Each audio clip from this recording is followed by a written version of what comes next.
Ei pessoal, tudo bem? Aqui é a Fabi e no vídeo de hoje de atualidades nós vamos falar sobre o NAFTA 2020 e o que é essa sigla aí que vocês já devem ter visto em algum lugar.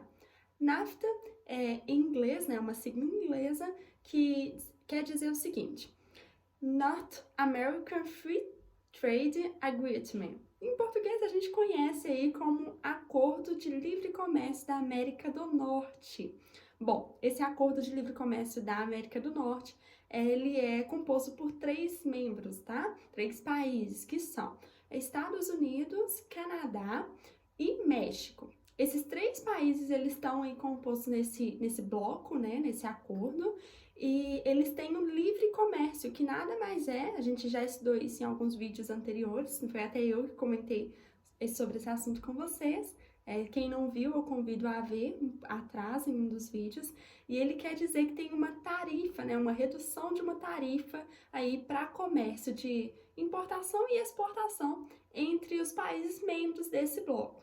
Então, o NAFTA, né, esse acordo, esse bloco, ele foi construído lá em 1994, mas é importante vocês terem bastante atenção nesse ponto, que o NAFTA, composto pelos 3 países, né, ele só foi construído em 1994, mas em 1991, um pouco antes aí, Estados Unidos e o México já havia relações de comércio com tarifas reduzidas, bem estreitas. Então, assim, já existia aí uma relação entre esses 2 países, mas o NAFTA mesmo, ele veio somente ser um bloco após a entrada do Canadá, que se deu em 1994. Bom, o NAFTA, ele veio com a ideia de se fortalecer aí a parte, né, da América do Norte em resposta à União Europeia, que também é um outro bloco aí europeu, que a gente já tratou em outro vídeo também, que é referente a um bloco que estava cada vez mais forte, e aí veio o NAFTA em contrapartida aí, em resposta à União Europeia. Nesse bloco, entre esses 3 grandes países que estão aí, sendo que a gente tem, né, olhando pela análise dos países, a gente tem 2 países desenvolvidos, que são o Canadá e os Estados Unidos, e tem um país subdesenvolvido, que é o México. Bom, existe uma dependência aí entre esses 3 países dentro desse bloco, e essa dependência ela se dá muito por parte dos Estados Unidos aí em relação a esses outros países. Quando a gente falar de dependência aí no NAFTA, então, nesse acordo, eu quero que vocês logo pensem que, para os Estados Unidos, a relação de dependências com o Canadá ela é dada através de commodity. Então, existe aí a dependência através do minério e dos produtos de laticínios, né? E em relação aos Estados Unidos e o México, essa dependência ela é dada através da mão de obra. Porque os Estados Unidos e o México, né, eles estão ali bem próximos em questão da fronteira, e a mão de obra mexicana, ela é 30% a 40% mais barata que a americana. O que se deu, então, que várias indústrias, várias empresas aí, elas acabaram se deslocando, né, suas indústrias, suas fábricas, do Estados Unidos para o México, para aproveitar aí essa mão de obra bem mais barata do que a mão de obra dos Estados Unidos. Neste bloco, diferente de alguns outros blocos que nós já estudamos, não existe a circulação livre de pessoas, né, entre os 2 blocos.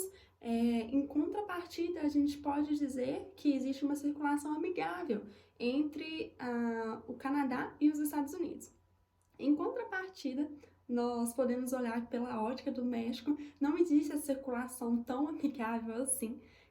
Existe até rumores de que os Estados Unidos, hoje pelo presidente atual, né, dos Estados Unidos, Donald Trump, que continue-se a construir um muro de separação entre o México e os Estados Unidos, que tende a controlar, né, a entrada dos mexicanos nos Estados Unidos. Em 2018, né, sobre a liderança de Donald Trump, ele substituiu o NAFTA. Então, hoje em dia não existe mais o termo NAFTA, e sim o termo de USMCA.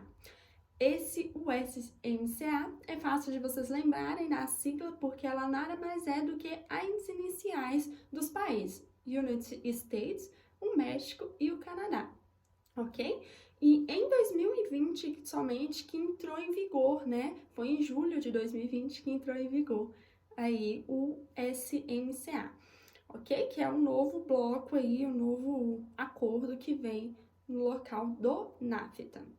Bom, a proposta desse novo acordo é que crie-se um comércio mais equilibrado e recíproco, apoiando empregos bem remunerados para os americanos e trazendo aí a crescente economia norte-americana. Então você vê que essa proposta ela puxa bastante para o lado dos Estados Unidos, né? Trazendo uma melhora aí dos Estados Unidos da América para as pessoas que vivem ali na América.